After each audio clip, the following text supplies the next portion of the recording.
Here is a Panmetal, Nyx, and Torid build guide. I don't know. Yeah, let's get going.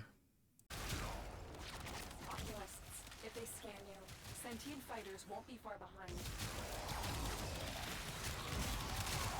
Sentient is on to you. Look out for troopers.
Okay, basically what we're working with the Torid is viral heat.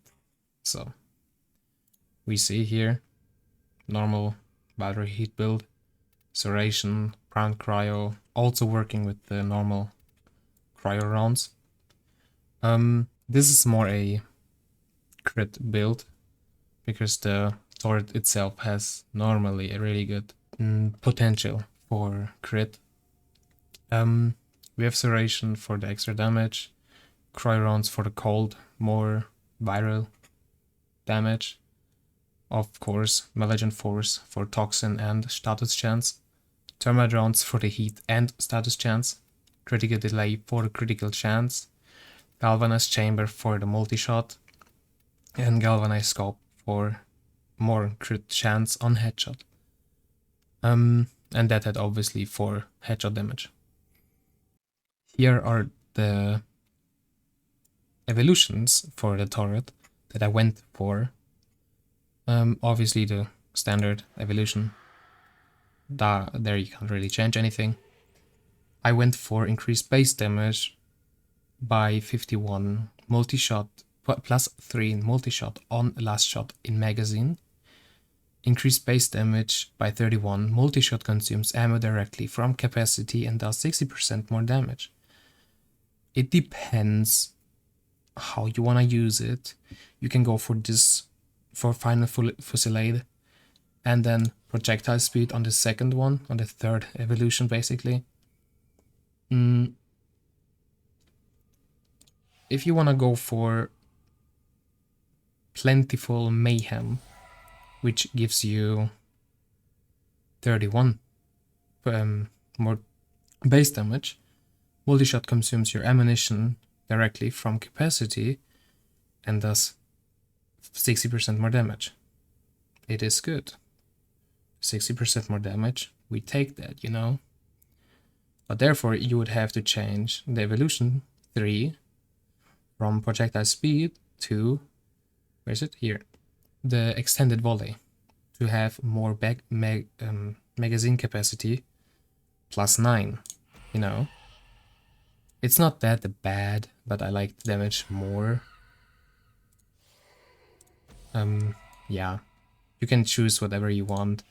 I went for the last evolution for more crit damage, crit chance, I mean, because generally the build is more based on crit damage, chance, you know.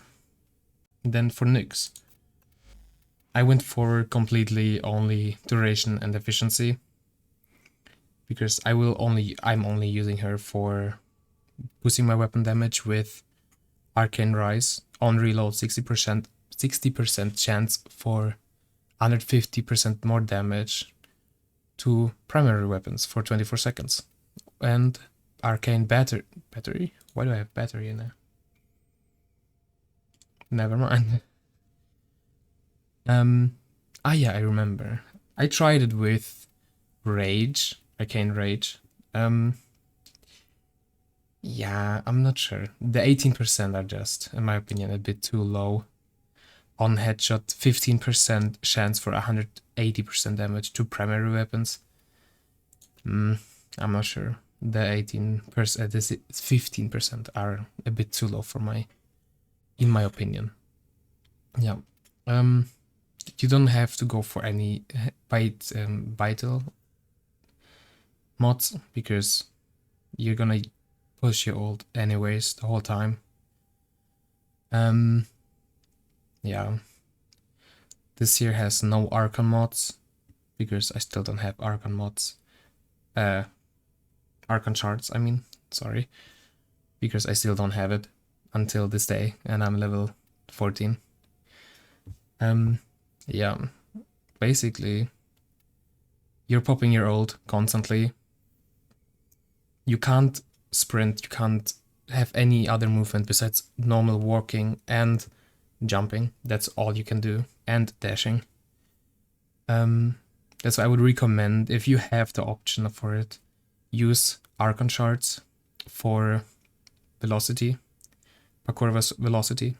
So your dashes are further, obviously. Okay, maybe not obviously, but you know what I mean. I've just put this here in for the parkour velocity. If you have any other mod that pushes your parkour velocity, use that one. That's the only one that I can kind of use. Otherwise, corrosive projectin.